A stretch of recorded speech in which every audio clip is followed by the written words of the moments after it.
your family, friends, other types of people? What were some areas that were helpful, and what were some things that have been difficult to kind of go through your journey, and what would you want other people to know about?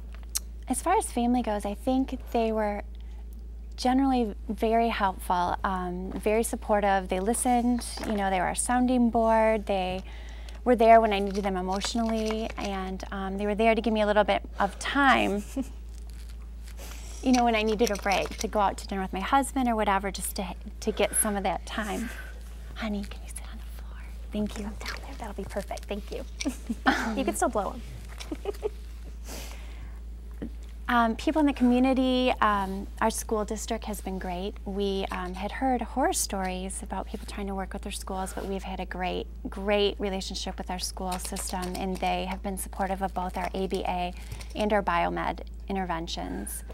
I think one of the biggest hindrances is probably like the medical community maybe thinking just one way.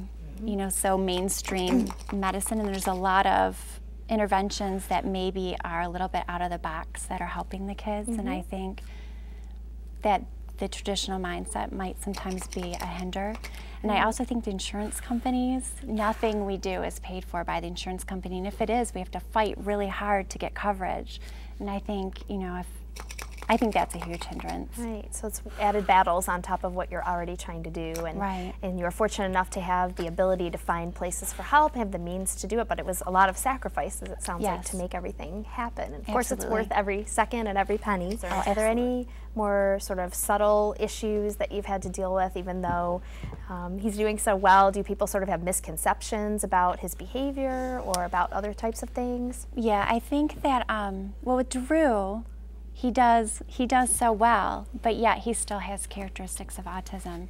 And I pretend a lot. And that's not necessarily a bad thing, though. No, we still have things that we're working on, but when people see him in short increments of time, they think he's great. Right. You know, why are you doing all these things? Why are you making him sit through ABA? Why are you doing all the medical things that you do? Why are you spending all this money and this time? He's fine.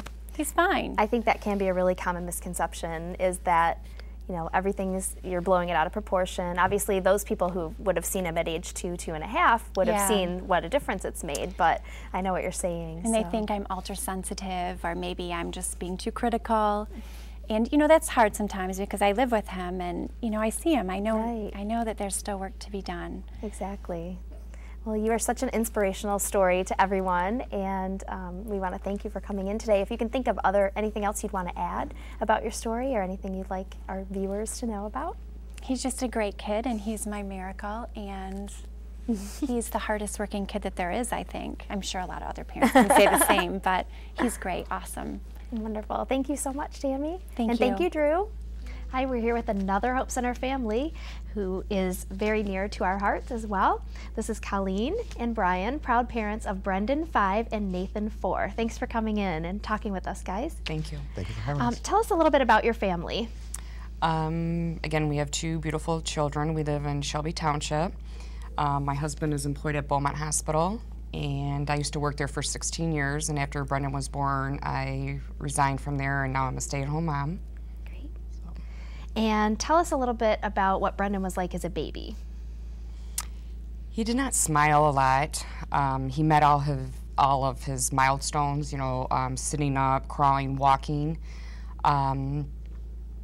He did not really interact a lot with children, and I was in a play group through Gymboree, and that's when I basically noticed that he wasn't at a level that he should be at. Okay. So.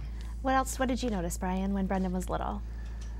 You know, realizing it was our first child, there's a lot of learning going on. You know, in retrospect, you notice a lot more things with our second typical child that we didn't really pick up on with Brendan to begin with. You know, so honestly, at the time, I really hadn't noticed a whole lot till Colleen, who was taking him to peer-related play groups and so forth, said, gee, he's not quite doing the same things as the other kids in the play group are doing, and that's when we decided to have him evaluated. Got it. So specifically, what types of things were you guys noticing? And now that you've had Nathan and you've watched him develop, what types of things, looking back, do you see that Brendan did differently or didn't do compared to Nathan?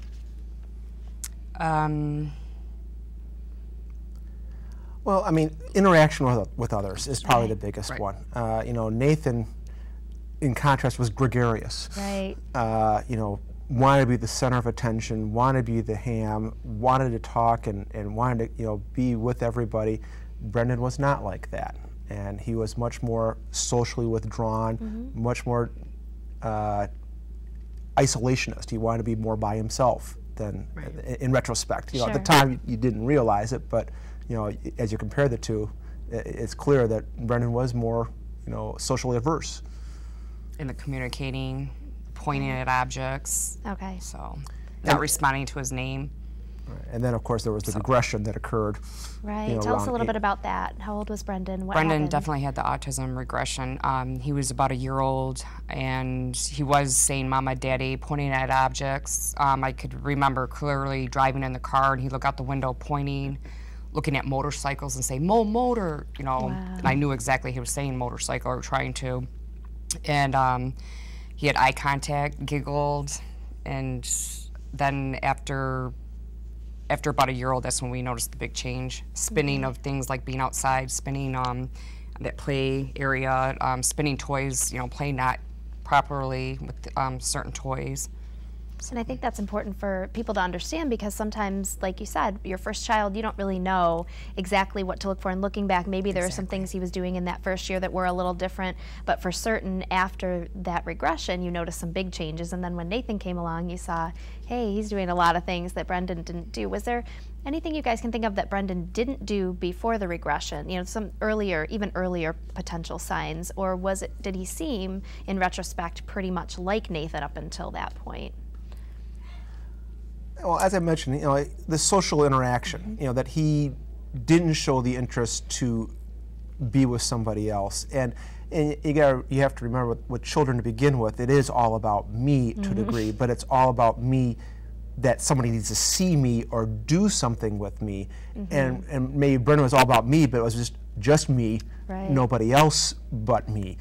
And so there was that element where, the child wants to star. You know, a typical child wants to be the star of the stage and show, and will go after people to get that attention. Right. Brendan didn't seek out your attention. Unless he needed something. Unless like he you're needed saying. something. Yeah, Right. yeah. I think that's a great point to make. In that pointing and the eye contact, those are all some of those things we see in the early warning signs. Right. So it's really helpful for people to know. So tell us a little bit about maybe your journey also with autism and what you did with Brendan when you found out. How old was he when you got the diagnosis and went through? They actually ruled it out. Brendan, I took him to the MISD, and he was first diagnosed with sensory processing disorder, which Brian and I had no clue what that was, never heard of it. So we did some researching on that, and that was very hard to learn about that because, like I said, we never learned or heard of it. God, I cannot talk.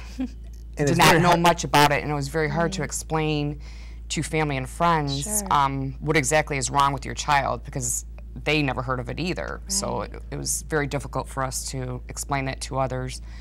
But and then we got tripped up by the fact that he made great eye contact. Right. Okay. Which is somewhat unusual for a child with autism, but he was good about making eye contact, and it tripped up probably the initial child psychiatrist who saw him and said, oh, he doesn't display the cardinal signs of autism. And of course we're just going, yay. Right. And I remember we got the diagnosis that he was not affected with autism, and we were having a birthday party for Nathan, his first birthday, and people were coming over, and I'm hysteric.